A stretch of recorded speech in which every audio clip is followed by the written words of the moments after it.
swing. Let's talk about what a brokered convention would mean, as well as a general election tie, where no one reaches 270. Basically, there is two lead candidates right now, Bernie Sanders and Pete Buttigieg, but there is also three more that could be Klobuchar, Biden, and Elizabeth Warren. And there's still the X factor of Bloomberg that is yet to participate in a debate or a voting state.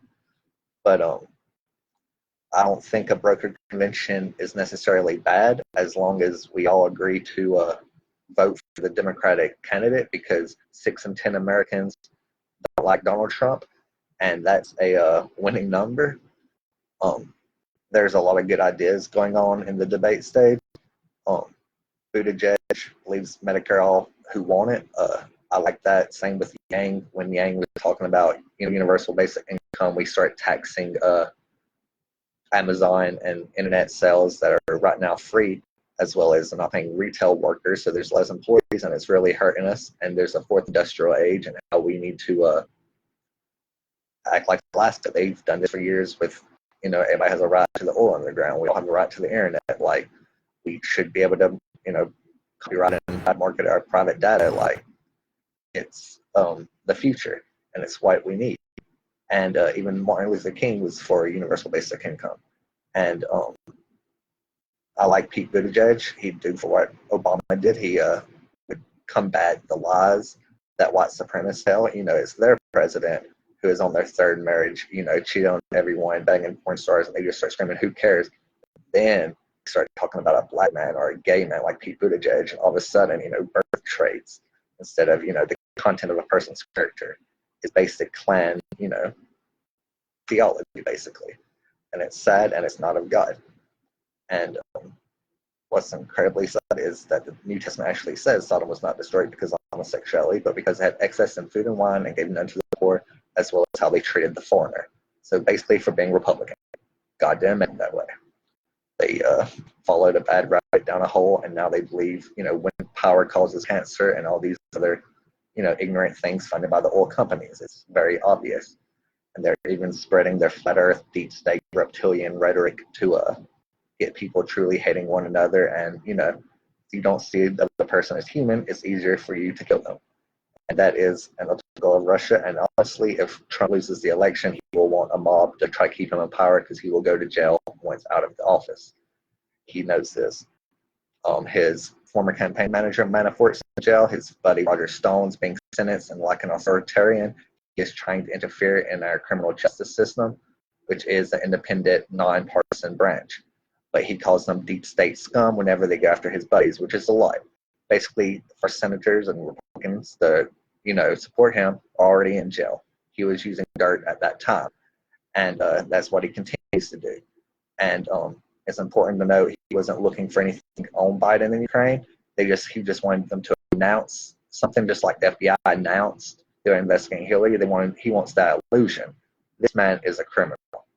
It's sad to see people following this, bronzed false idol. He, literally, like Comey said, he walks into the room, he sees the man's painted his face and his hair, and, he has mental problems. Like, narcissism does not mean you'll be the best president ever. It means you'll go into the psychosis where you tell yourself that, and he feeds his psychosis to his cult.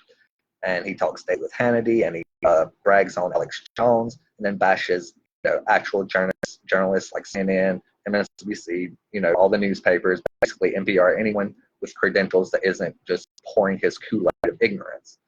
And people need to understand what's actually in the Constitution, the Emoluments Clause, all these things he's violating.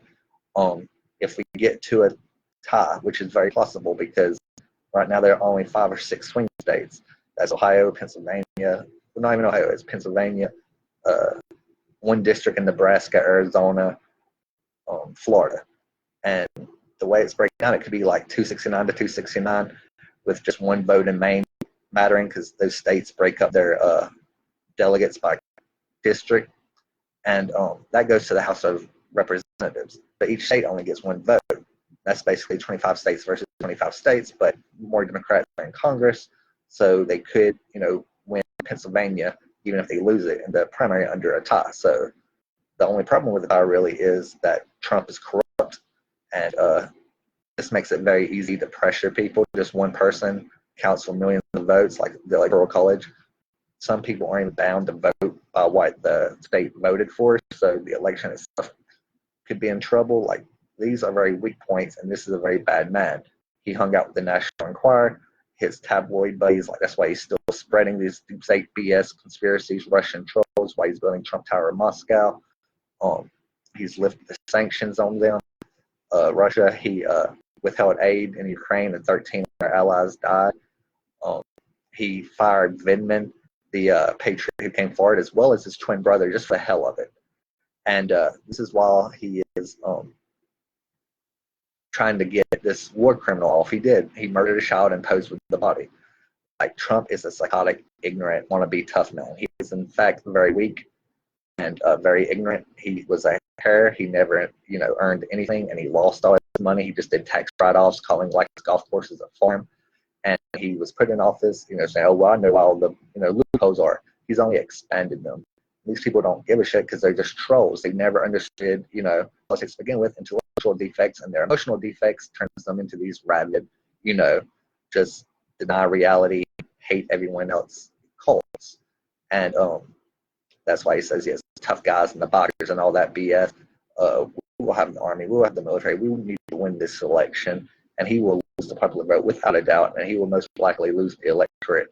And we need to be ready to resist anything this wannabe dictator does, because that's what a real American does, not just some racist Kool-Aid drinker that might be following Trump.